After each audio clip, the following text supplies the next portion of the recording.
कौन है मीरा?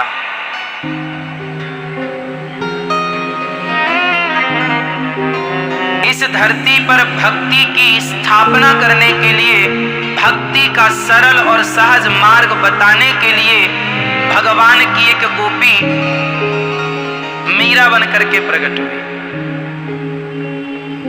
जिनका नाम था माधवी। मीरा का पिछले जन्म में नाम क्या था? आप मीरा जी की पिछले जन्म की कथा जानते हैं? मीरा जी की पिछले जन्म की कथा नहीं जानते? कहो तो सुना दूं। सुनिए, जब भगवान श्री कृष्ण वृंदावन में लीला कर रहे थे, ये उन दिनों की बात है। ब्रजमंडल में एक गांव में एक भगवान श्री कृष्ण के एक मित्र, एक गांव की एक लड़की थी। उस लड़की का नाम था माधवी। माधवी उसका नाम था। और वो लड़की थी वृंदावन से 5-10 किलोमीटर दूर के गांव की। उसके पिताजी नहीं थे, माधवी के मां थी। जब माधवी विवाह के योग्य हुई तो संयोगवश माधवी का विवाह वृंदावन में भगवान श्री कृष्ण के सखा के संग हुआ। एक सखा था, उसका नाम था मनोहर। मनोहर तो मनोहर नाम के भगवान के सखा के संग माधवी का विवाह संपन्न हुआ। जब माधवी विदा होने लगी तो उसकी मां ने कहा, सुन बेटी, मैंने सुना है वृंदावन में कोई कन्हैया नाम का लड़का, कोई कन्हैया नाम का नटखट बच्चा, मैंने सुना है जो उसे देख लेता है दीवाना हो जाता है। अच्छा, माधवी बहुत सुंदर थी। तो मां ने अपनी बेटी को कहा, सुन बेटी, तेरा पति जो मनोहर है अब वही तेरा पति है। एक काम करना, तू भूल से उस नटखट कृष्ण को मत देख लेना। यदि तूने देख लिया, कहीं तेरा भी मन उसमें चला गया तो तेरा पातिव्रत धर्म बिगड़ जाएगा। भाई, पतिव्रता नारी का यही लक्षण है कि अपने पति के सिवा वह पराये पुरुष को ना देखे। तो माँ का समझाना ठीक भी है कि भाई क्यों देखना। अच्छा, उनकी माँ को ये पता नहीं था कि ये जो नटखट कन्हैया है ये भगवान है। वह कन्हैया को सामान्य पुरुष मान रही थी कि होगा कोई सुंदर जिसके पीछे गोपियां पागल हैं। मैया, ओ मेरी माँ, मोबाइल चला रही हो? हाँ, मोबाइल चला लो मेरी माँ।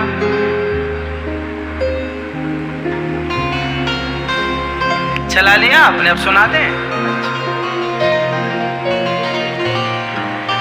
तो सुनो, लड़की आई, माधवी विदा होके आई, मनोहर बारात लेकर गए, विदा होकर आई,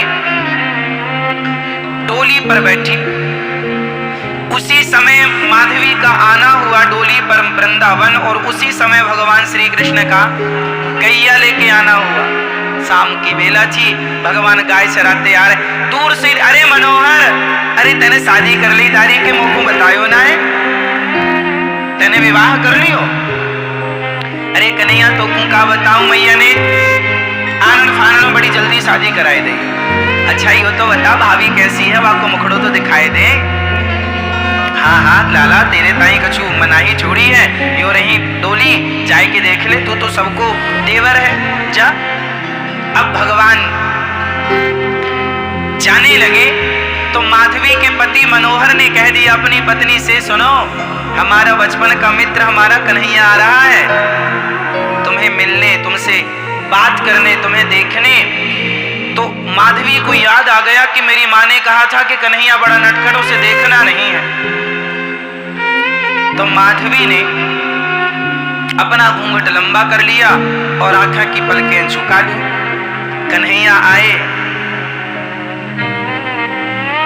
कन्हैया आए और पालकी का कपड़ा हटाया और ऐसे करके, भाभी कैसी हो? अब भाभी तो देख ही ना, बोले ही ना। कन्हैया बोले भाभी मुंह तो दिखाओ, हम देवर हैं आपके। अब भाभी काय को मुंह दिखाए, माँ ने पढ़ा लिखा के भेजा था। अब बार बार भगवान एक बार देख तो लो भाभी, एक बार सखी देखो तो सही, नहीं सखी देख तो सही। अब सखी काय को देखे, तो भगवान ने कहा अच्छा ठीक है, आज तुम हमें अपना मुंह नहीं दिखा रही हो, अब जब तक तुम नहीं देखना चाहोगी ना तब तक हम अपना मुंह तुम्हें नहीं दिखाएंगे। ये कहकर भगवान चले गए। अब भगवान गए, अब दुल्हन ससुराल मतलब वृंदावन आई, घर में स्वागत सम्मान हुआ। भगवान ग्वाल वालों के संग माखन चुराने तो जाया ही करते थे, तो चले। आज संयोग से माधवी के घर माखन चोरी करने गए, और जब माखन चुराने गए तो खबर आई कि कन्हैया माखन चुराने आ रहे हैं। माधवी ने तुरंत सिर ढक लिया, मुंह ढक लिया। भगवान छींके पर चढ़े और माखन निकाल के सबको खवाया। पर माधवी बाकी सखियां तो टुकुर टुकुर देख देख के हंस रही हैं। सास भी कहे अरे माधवी का कमरे में घुसी है, कन्हैया ऐसी चोरी करे, हम तो सब वाकू देखवे की ताई माखन नीचे लटका में ताकि चोरी करवे के बहाने आए और हम लाला को देखें, तू भी देख ले एक बार। सास कह रही है कन्हैया को देख तो सही कितना सुंदर है। माधवी ने तब भी ना देखा, तब भी नहीं देखा। बार बार मौके आए देखने के, पर श्याम सुंदर को देखा ही नहीं। किसने? माधवी ने। चलो समय गुजरता गया।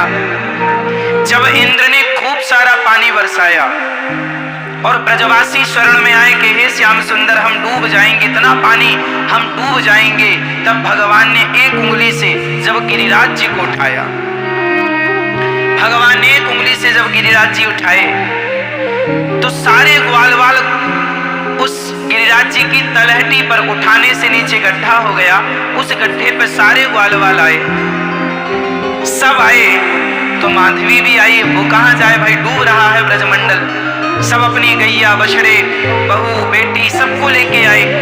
तो मनोहर भी आया अपनी दुल्हन और अपनी माँ को लेकर, वो भी नीचे तलहटी पर गिरिराज जी की छांव में।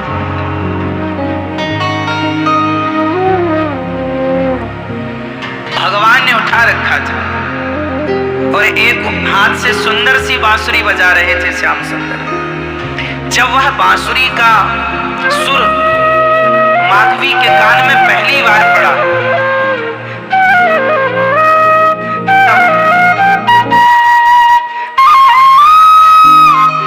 मन उस बांसुरी की धुन को सुनने के लिए दौड़ पड़ी। माधवी ये बांसुरी इतनी सुंदर कौन? पीछे थी तो अंदर अंदर आगे जाने लगी और देखा जब सुबह हुई और प्रकाश जब आया, देखा अरे इतना बड़ा पहाड़, इस पहाड़ को ऊपर किसने कर रखा है?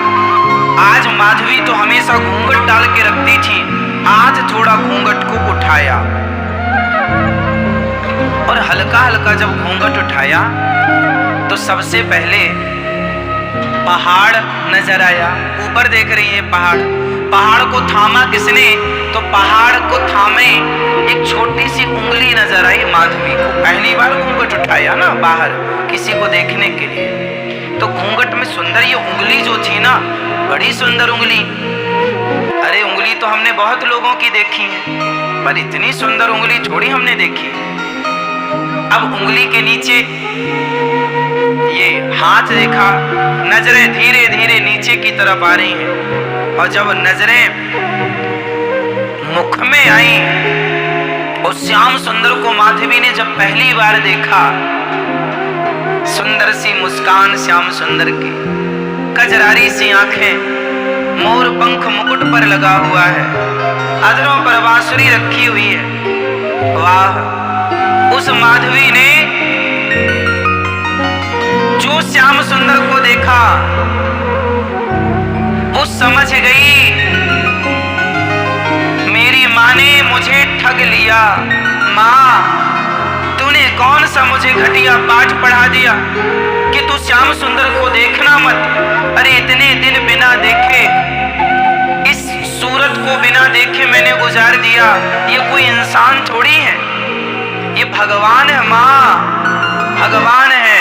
दौड़ कर आज लाज शर्म छोड़कर गई और चरणों में गिरी। अभी चरणों में गिरी ही थी कि भगवान ने माधवी से कहा, भाभी क्या हुआ, सखी क्या हुआ। सखी कुछ बोल ना पाई। इंद्र आए, भगवान ने गिरिराज जी को रखा, वो लीला पूरी हुई। और कुछ दिन बाद भगवान वृंदावन छोड़कर सदा सदा के लिए चले गए। बस वो गिरिराज जी के समय ही देखा था, वो फर्स्ट था और आखिरी था। फिर भगवान चले गए। सखियां जब रोती ना तो माधवी उनसे डबल रोती। क्यों, तुम डबल क्यों रो रही हो? बोले तुमने तो देखा है, तुमने तो उनका स्पर्श किया है। मैं अभागिन हूं कि वो आए थे मेरे पास पर मैं उन्हें देख ही ना पाई और वो छोड़कर चले गए। तड़पने लगी माधवी, हे श्याम सुंदर हमें माफ कर दो, आप आए थे हमें दर्शन देने और हम इतनी अभागिन कि हम आपको देखे भी ना, हे प्रभु क्षमा कर दो। भगवान छोड़कर गए। वह तड़प तड़प कर कृष्ण के प्रेम में अपने दिन और अपनी रातें गुजारने लगी। जब उसकी मृत्यु आई, मरने का समय आया, तो उसने कहा, हे प्रभु एक बार कह दो कि आपने मुझे माफ कर दिया, एक बार क्षमा कर दो, मेरी गलती इतनी बड़ी है, आप माफ कर दो। हाथ जोड़कर प्रार्थना किया। तब उसके सपने में भगवान ने आकर कहा, सखी मैंने तुझे माफ कर दिया, मैं नाराज नहीं हूं, पर सुनो तुम मुझे देखना चाहती हो? हाँ। बोले अब मैं तुम्हें इस जन्म में नहीं मिलूंगा, तुम अगले जन्म में मीरा बन करके जाना। और आज जैसे मेरी याद में तुम तड़प रही हो, मुझे पाने के लिए तुम तड़प रही हो, जब उस कलिकाल में जाकर के तुम मेरे लिए तड़पोगी तो तुम ही नहीं, तुम्हारे साथ जो जो तड़पेंगे उन सभी को मैं दर्शन दे करके तुम्हारे साथ उनका भी कल्याण करूंगा। और जो तुम्हारी भावना होगी मैं तुम्हारे हर भाव को आज नहीं, अब नहीं, तब पूरा करूंगा। वही माधवी इस कलिकाल में मीरा बनकर के प्रकट हुई और वह बचपन से ही कृष्ण के प्रेम में रोती रही, उनके लिए तड़पती रही, क्योंकि वह तड़प इस जन्म की नहीं है, पिछले जन्म से ही वो तड़प स्टार्ट हो गई थी। इसलिए भगवान से मिलने के लिए आज से आप तड़पना स्टार्ट करेंगे तो भगवान तब कहीं आगे जाकर आपको मिलेंगे। हो सकता है इसी जन्म में मिल जाए। इसलिए भगवान के सच्चे भक्तों को भगवान को पाना हो तो उनकी याद में, उनके प्रेम में मीरा की तरह आंसू बहाना सीखना चाहिए। क्या सीखना चाहिए? मीरा की तरह आंसू बहाना। जब मीरा श्याम सुंदर के लिए रोती है, जहर पिलाया गया पर जहर भी अमृत बन गया, अपमान सहना पड़ा, पग घुंघरू बांध मीरा नाची रे, लोग कहें वो तो भई रे बवरिया, सास कहे कुल नासी रे, पग घुंघरू बांध मीरा।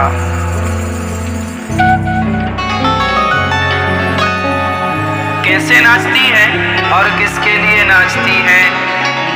मीरा ने एक बात बढ़िया कही, मेरे तो गिरधर गोपाल, बताओ मेरे तो गिरधर गोपाल, दूसरों ना। मीरा एक ऐसी भक्त है जो दूसरे को देखना पसंद नहीं करती। बस जब आप उस परमात्मा के सिवा आप कहीं अपना मन नहीं लगाएंगे तब आपका जीवन सफल होगा। इसलिए एक कृष्ण, दूसरा कोई नहीं, कृष्ण के सिवा मन कहीं नहीं लगाना ही नहीं। हम लोग आज से उस परमात्मा के लिए तड़पेंगे तो शायद वो कृपा करके आज या कल। अच्छा देखो, आज से आपने उस परमात्मा की चाह आपने बना ली और उसको पाने के लिए चल पड़े तो आज चाह रखी है, कभी ना कभी मिलेंगे। स्थिति परिस्थिति कैसी भी हो मेरी माँ, भगवान ना छूटे इसका विशेष ख्याल रखना चाहिए। गोविंद ना छूटे, ये है तो सब है, ये नहीं तो कुछ नहीं। मीरा के पति भोजराज, जब युद्ध में उनकी मृत्यु हुई और जब मीरा को लोगों ने कहा कि अरे मीरा अपनी चूड़ी तोड़ दो, मांग पहुंच लो, अब तुम विधवा हो गई हो, तुम्हारे पति अब नहीं रहे। मीरा ने हंसकर कहा पगली, मेरे पति नहीं रहे ऐसा हो ही नहीं सकता। क्यों? युद्ध में मारे गए हैं भोजराज। अच्छा, कौन है ये भोजराज? अरे तुम अपने पति को नहीं जानती हो, ये पति हैं तुम्हारे ना। मैंने कभी किसी को अपना पति माना ही नहीं, जिन्हें माना है वो कभी मर ही नहीं सकते। ऐसे वर को क्या वरूं जो जन्मे और मर जाए, वरिये वर गोपाल को मेरू चुनरो अमर कर जाए। उसे बनाया है मैंने अपना जो मर ही नहीं सकता। संसार के रिश्ते जरूरी है मेरी माँ, पर संसार के रिश्तों से बहुत जरूरी भगवान से एक रिश्ता है। ये दुनिया का रिश्ता कुछ समय के लिए, इसलिए आप समझदार हैं तो मेरी एक बात समझिएगा, एक रिश्ता भगवान से जोड़ के चलो।